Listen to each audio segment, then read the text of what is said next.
വാഗ്ദത്തങ്ങളെ പ്രാപിക്കുന്നവരുടെ അനുകാരികൾ ആകുക. ദൈവത്തിന്റെ വാഗ്ദത്തങ്ങൾ മാറുന്നില്ല.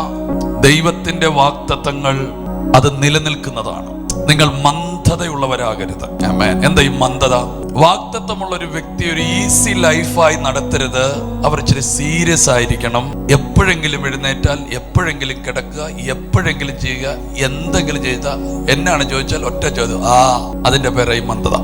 വാഗ്ദത്തമുള്ള നിങ്ങളുടെ ലൈഫിൽ നിങ്ങൾക്ക് മന്ദതയുണ്ടാകരുത്.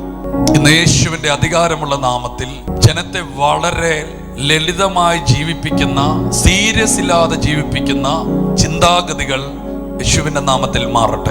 പൗലോസ് തിമോഥെയോസിനോട് പറയുന്നു, എൻ്റെ മകനെ, നിന്നെക്കുറിച്ചുള്ള പ്രവചനത്തിനൊത്തവണ്ണം വിശ്വാസവും നല്ല മനസാക്ഷിയും ഉള്ളവനായി അവയെ അനുസരിച്ച് യുദ്ധം ചെയ്യണം.